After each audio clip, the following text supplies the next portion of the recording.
Pour yourself a cold one. Let's drink them, huh? And listen to Ross Tucker break down the top college prospects on another tasty edition of The College Draft.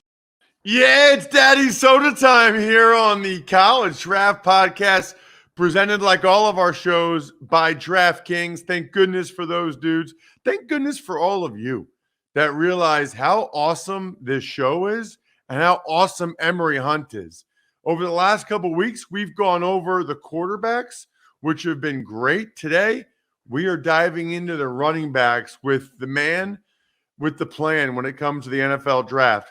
At FBall Game Plan on Twitter, Football Game Plan on YouTube, footballgameplan.com/2023 draft guide.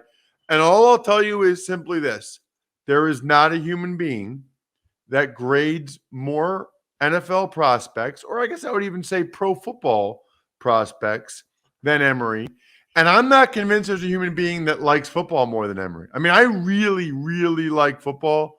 But when I see him tweeting all about the XFL and other stuff, I mean, and by the way, it's funny to me, like Emory will tweet, great atmosphere in St. Louis for this XFL game. And then like 30 minutes later, people posting about the atmosphere at the St. Louis game, or like, talking about, oh, there's a good crowd there. They didn't know. They didn't know until they saw Emory tweet it. Emory's usually on the front end of a lot of these things. I'm at Ross Tucker NFL, all the social media platforms, which one you're on, I'm on it. Please follow me. At Ross Tucker Pod is how you can always get the highlight clips of this show, or YouTube, youtube.com/Ross Tucker NFL. I mean, I guess I'll start with that. I know you've been all over the XFL stuff. By the way, Emory had no idea I was going to ask him about this. Doesn't matter. St. Louis, like that crowd, this is like the second year in a row or whatever that they've shown that they are really willing to support a pro football team, even if they're not in the NFL. Yeah, what's crazy is that before COVID hit, they were on the verge that next weekend's game to open up the additional upper deck. But COVID shut everything down, and we know how that story went. The XFL folded. So this time around, it was supposed to just be the first deck, maybe the second deck. But with every subsequent week that this team was playing and every day, they had to open up more sections. So they got to completely fill the third deck. And then by later last week, say, hey, man, the demand is there. So they're opening up the fourth deck, which is the top. So they started to sell it out. And so they ended up selling out all portions of the stadium that they opened up. So it goes to show you, one, if you have a dome, you should be trying to woo one of these XFL or NFL or USFL organizations leagues to come and play in your city, i.e. Indianapolis. You see what happened in San Antonio with the Brahmas and how well they did on opening weekend. St. Louis is showing you again, hey, people pack the stands. And if you have a situation where you're in a place that doesn't have an NFL team, you will ultimately sell out and do great things. So it was great to see his great atmosphere and made for a great watch on television. It's awesome. Really, really is awesome. I love that. I mean, you know how I feel about it. I'm not as invested in it as you are, but I want there to be as many opportunities for guys to make money playing football as possible. I want as many guys to get that chance at the next level to show what they can do, to develop for a couple of years, to have a chance to get better. What other profession is it like when you're 22 and you're not quite good enough yet? They're like, okay, see you later. You can't be a part of this profession. Like there's no other jobs that are like that in the world. Can you imagine like all the carpenters and plumbers, like that, no, you're not good enough. See you later. Like, wait, can I get better? Can I keep working on this? Maybe I can become good enough. So just funny. It's just funny that like, I never really thought of it that way. It's like, what other profession, Emory, do they tell you immediately, oh, sorry, you don't have a chance in this profession, like even though it's never been your profession before? And it was sad if you apply directly to sports. It's the only sport that you can't just recreationally play, right? You have to play real football in order to get better at it. Every other sport has that. MLS has their many different leagues. I feel like soccer is all year round. Baseball has minor leagues. NBA has the G League, has European leagues. They had the CBA for a while. There's the CBDEL, the Canadian Basketball Association, up there as well. So you have all of these leagues where you can continue to play professionally, except football, which is why it just bothered me that a lot of people poo-poo these spring leagues, because, man, you're right. You get out of college, you're 22, 23 years old, and you have all this athleticism and strength and power and speed that you can't use. You only have a short shelf life to play this game. Let's say by the time you're 26, 27, you're on the downside of your athleticism and you start to like, okay, maybe I could find a regular job. But, man, right there in those 4 years right out of college, you need another way to expound that energy. And I'm glad these leagues are looking like they're sustainable. They're growing. They're building slowly. They're building in the right direction. They got the right people behind it. So, yeah, there's room, Ross, to add even more teams to each league. I've said this before, wrote an article on it back in 2016.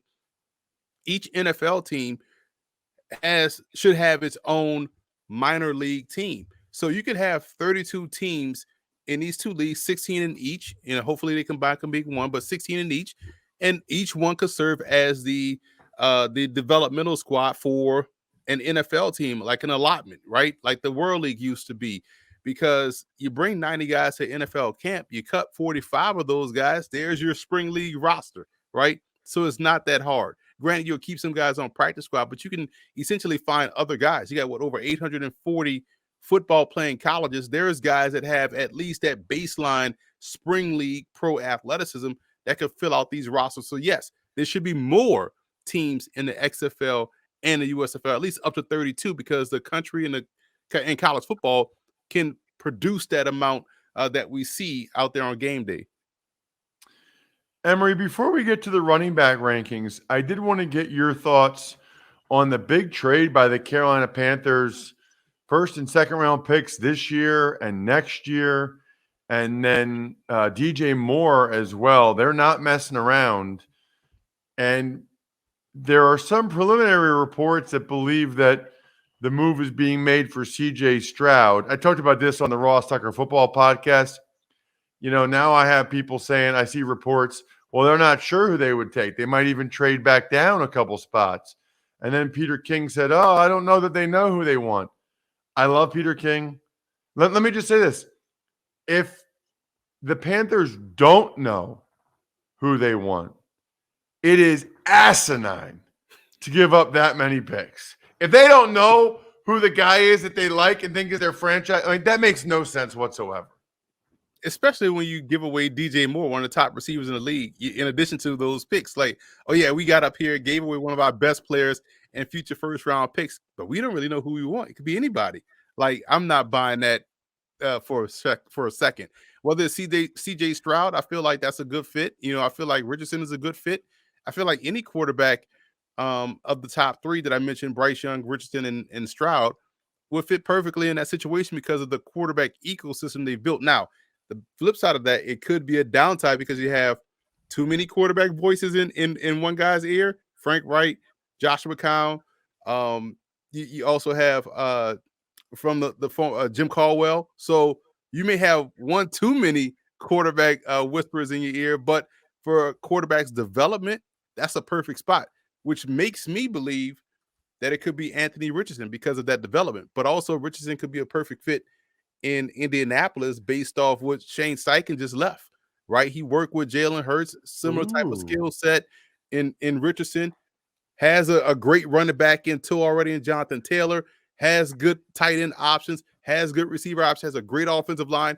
Indy may be set up perfectly for Anthony Richardson. So yes, it could be Stroud for Carolina. Stroud, to me, I told you about this, Ross, he reminds me so much of Troy Aikman.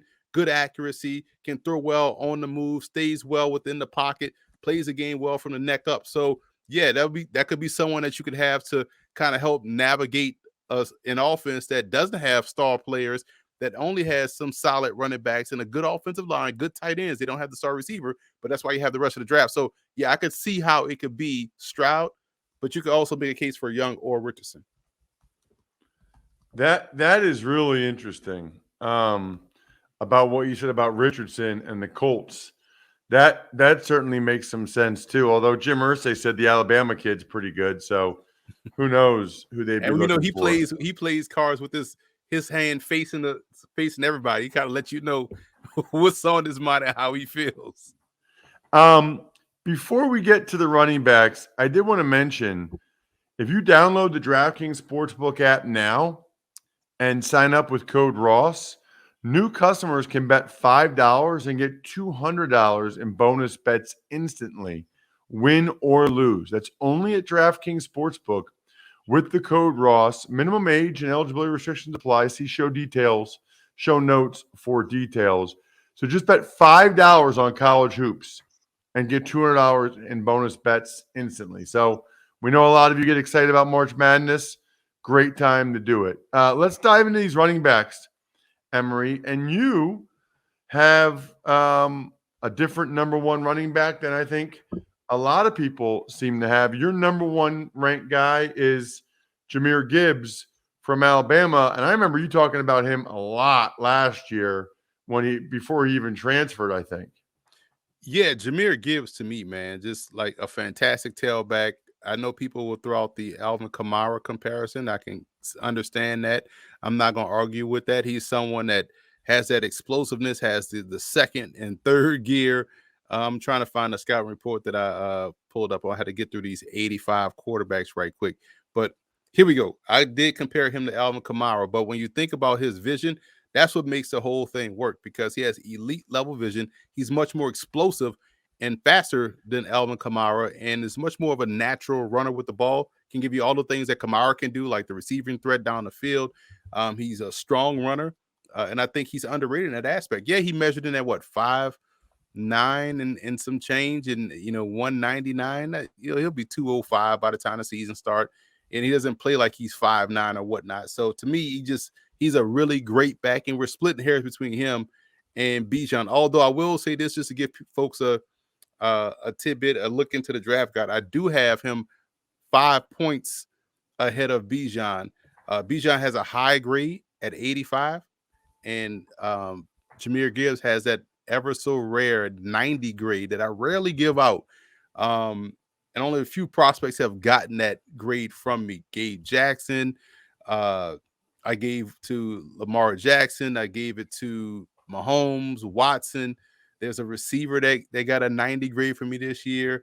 There's some other guys on defense that I'm forgetting, but right now offense is fresh in my brain. So yeah, he is a really good back. What did you say? You think he's more explosive and natural of a runner than Kamara?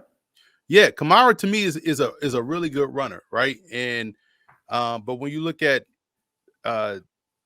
Gibbs is more natural as a tailback, because he's making moves, constantly going downhill. He sees it front side to backside, has the fluidity to get there, and also has the second gear explosive, and knowing how to reignite that ignition to really blow past second level defenders. I feel like Kamara's speed is good, but he kind of runs that one speed, and Gibbs may not be as strong as Kamara. Kamara was a ridiculous, I want to say, power cleaner. So his strength is ridiculous. He breaks a lot of tackles, like a lot of physical tackles. But Gibbs has a little bit of that, but also has the elusiveness to not even get touched by guys. So to me, just a little bit more of a natural runner than Kamara, who is also excellent. It is interesting and noteworthy to me that you have Gibbs ahead of Bijan Robinson, because just seeing some of the other scouting reports by guys like Daniel Jeremiah that I respect, they have Bijan really, really high. I mean, they think he is a fantastic player. What do you see from the Texas runner? He reminds me a lot of Cedric Benson. I feel like he does the same things Benson used to do at Texas, like a good, compact, shifty runner, doesn't overextend unnecessarily. And what I mean by that is that's someone that just kind of, understands, hey, I have speed, I have explosiveness. I don't have to use it right at the snap of the football. I can buy my time, and when I get into the open field or where I see I have a crease, I could then mash the gas and blow past. And what I liked about Bijan that I was able to uncover when I spoke with him at the combine was that he talked about how he works on his game as a receiver. After practice, he spends time with his running backs coach, and they run receiver routes. So he's a downfield threat. in that aspect. Now, again, he's not as explosive as Gibbs, but he is pretty fast. He's pretty quick. That's why I compared it more to Cedric Benson. I know we've seen like the Saquon Barkley comp thrown out there. I don't agree with that. Barkley was much more explosive and faster. Barkley was what, a 4.4 guy, and at his pro they ran like 4.3. That's not Bijan Robinson's game, although he's pretty fast. Bijan has great within the contact, within the tackle box elusiveness. So he can make guys miss subtly. And you can remember this reference, Ross. Think back to that because we're old heads, we're football heads. You think back to Marcus Allen in the Super Bowl against the Redskins, right? Not the long run, but the shorter touchdown run. We kind of cut it back in between the tackle, weaved his way and found the end zone, dove for the end zone. That's kind of how Bijan is within the tackle box on a consistent basis. Like, wow, he was able to make that subtle cut, that subtle move right there before he was able to get hit and avoid a big shot and break it outside. So to me, Bijan is a fantastic tailback. And again, we try to ask him. I could say this: we tried to ask him. Me and Danny Cannell was like, "Hey, what team you want to be picked by?"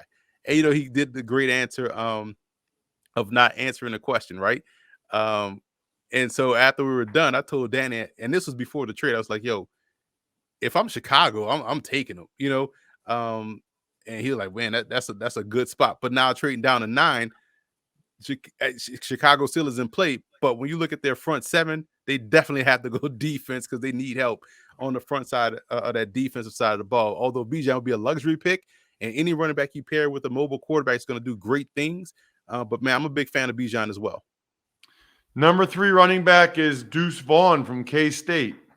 I don't care about height, weight, size, none of that, Ross. I am team size is not a skill. That's my tagline. And this dude has shown you at K-State, kind of like the other smallest, shorter, explosive, quicker K-State tailback, that, hey, I could tote the rock 20, 25 times a game if need be. And I'm talking about Darren Sproles. Deuce Vaughn does a lot of the same things and is the same type of back. He is explosive. He's, extremely agile. And one of my Emeryisms that I always say on CBS Sports HQ is that you can't hit what you can't catch, and you can't hurt what you can't touch. So people that always want to throw out there, well, can he handle the rigors of the NFL? You got to catch him first, and you got to hit him. 2 things that people can't really do either of at a higher level. So, yeah, I'm all in on Deuce Vaughn and what he brings to the table. He's also a guy that's a really good receiver, too. And if you want to have him start out to kind of earn his wares, he can return kicks as well. The one thing I think is funny about the, can he carry the load? Can he carry 20, 25 times? Who even does that anymore? Nobody does that. I mean, Derrick Henry maybe every once in a while, but is he the type of back that can carry 20? Show me all I would love to know how many times there was a game this year where a running back had more than 22 carries. It just doesn't happen very often. I mean, if you want to, I'll give you a number. It's Daniel Jones's tailback that they gave the money to Daniel Jones, but they should have given it to Saquon. Had 31 carries, 156 yards against the Bears. But and Daniel Jones went 5-11 for 50-something yards passing, but he gets the big contract. I'm off my soapbox, Ross. Unbelievable. All right. Another guy that's got some serious juice that I enjoyed watching play multiple times. I never heard him coming into the year. I saw like 3 Tulane games this year. Tajay Spears impressed me. He's got some juice. He got some legitimate juice. And when I talk about that reigniting the starter and being able to find that 3rd and 4th gear, that's him, man. And it's just impressive to watch. And I made this comp in the summer on this show, and I'll make the comp again because, yes, there are 2 different sizes, but they play the same game. I like his game to Breece Hall.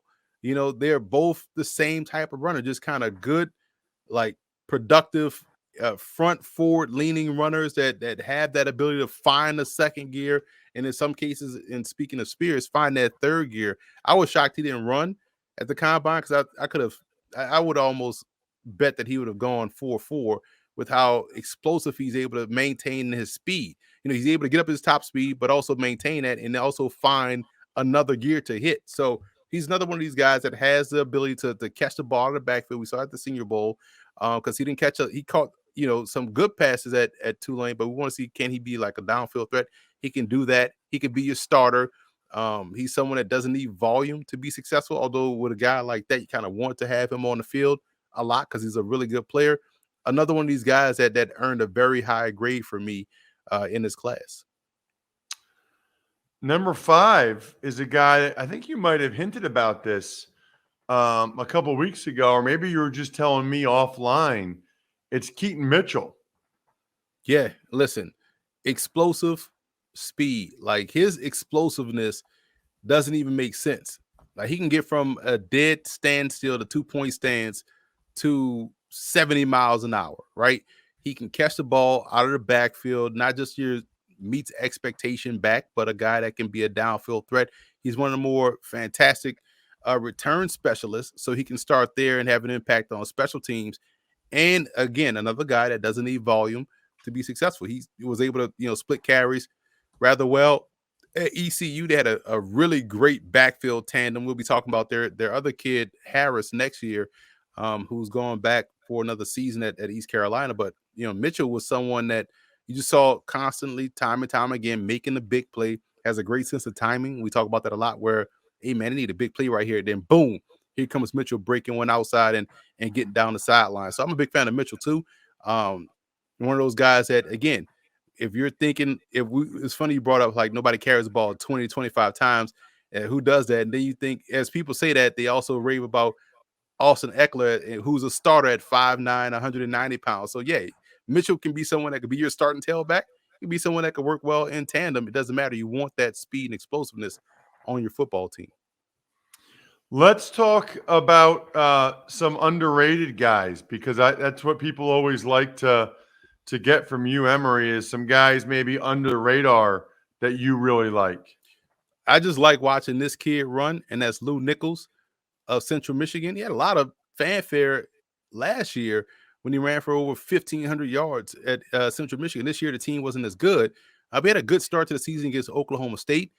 He's a really good back, good size, good build, a good all-around game. And he's one of these guys that you'll see like your Damian Pierce or your James Robinson. I know he's going to be on his third team now, but this is someone like that to where by week 5, you're like, well, why did this guy go in the 7th round? Why did this guy go undrafted? And he's really good. Lou Nichols is a good one.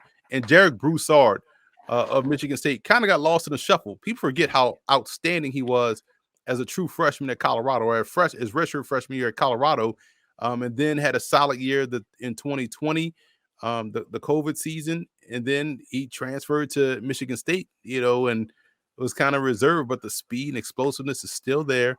Your ability within the tackle box is still there. And I saw him down at the College Gridiron Showcase. He had a really good week of work. It was just kind of shocked that he was there, because that's the type of guy that usually ends up in a Shrine game or NFLPA game. But these are some of the guys from major programs, a Power 5 program and a Group of 5 program that we watch every Tuesday in Maction that are really good players. All right, give me an Emory special, though, now. Give me a sleeper, maybe from a college I've never even heard of, that you like. Going back to the first place, I had duck. I was at this nice restaurant sitting on the sidewalk outside enjoying the Canadian air in London, Ontario, on the campus, or right nearby the campus of Western University. I'm going back to Western University, and Keon Edwards, 5'11", 230 with some bursts. He's built a lot like Lou Nichols, but has explosiveness, has speed. He was someone that I saw in the summer at the 2022 East-West Bowl.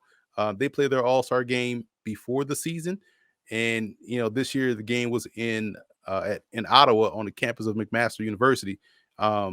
And so he is someone that just is fantastic, and again, he may end up going to Canadian Football League. He's going to get drafted in the CFL, probably plays up there. But it wouldn't surprise me to see him get into a camp and have, some opportunities here in the States because of his burst, his explosiveness, and the size he brings. He's a legit 225, 230 at 5'11". So, and Western has produced some really good pro players, guys that have played in the NFL, that have been stars in the CFL. It's one of the really good programs in the U Sports arena. Yeah, that's That's probably the only one I really know very well is Western. They've had a bunch of guys they produced over the years. All right, it's not a position that gets a lot of attention or fanfare, but there are teams out there in the NFL utilizing fullbacks very effectively, like the Niners, like the Dolphins, and with Shanahan's proteges going all over the place, I think there's going to be more fullbacks in the NFL. Who should we be looking for at that position? I'll give you two. My number one fullback, Hunter Luepke. We spoke about him ad nauseum on this show, Ross. We both like him as a player. And it's not because he's wearing 44, Ross. I know some people will say Kyle Juszczyk. Fine, I'll give you that. That's you can have that one, right? But let's go to Tom Rathman, man, right? Let's go back to old school. He can carry the ball. He can block. He's a downfield threat in the passing game. He does everything that you want him to do well. You can even go to someone more recent, Zach Line, how he was at SMU. Toted the rock, was a very good tailback, got switched to fullback at the Shrine Bowl the same year Christian Michael was there, and he was playing more fullback. But Luepke, every time you look at him, he's toting the rock rather well, breaking long runs. He is someone that's tailor-made for Baltimore. I'm glad you brought up Miami. San Francisco is already in good hands. It wouldn't surprise me to see him end up in Denver now with Sean Payton. He's versatile as heck, man. So this is someone that you want on your team. And talking about versatility, Javon Williams Jr. out of Southern Illinois. Ross, I was shocked that I'm not surprised, but I'm shocked that no one's talking about this dude. This dude has started at tailback and ran for over 1,000 yards in 2019. But he's also been a fullback. He's been an H-back, tight end, wide receiver. Also has been a quarterback, has thrown 5 touchdown passes in his career. And so inside the red zone, they use him as that Taysom Hill type guy. So now you don't know what's coming. He can throw rather accurately. He can run the football rather well. He can block. He can catch the ball like a receiver. And he's 6'1", 245. So he's got good size, good build, and is one of the more versatile athletes in the class. Again, ran for over 1,000 yards a couple of years ago as a tailback, and I was like, oh, this dude is a big back with some speed, kind of like James Conner. But then you see him the following year get out there at receiver and run routes and be effective. And then now this past season playing more of an H-back role, had a really good game against Northwestern. So he is someone that is a phenomenal, versatile athlete that plays fullback that is definitely going to find his way on the NFL roster. You need to check this man out on social media. You need to do 2 things. One is you need to get ready for Mother's Day and go to myfrontpagestory.com because it's the best gift you could ever get any of the mothers in your lives, especially yours.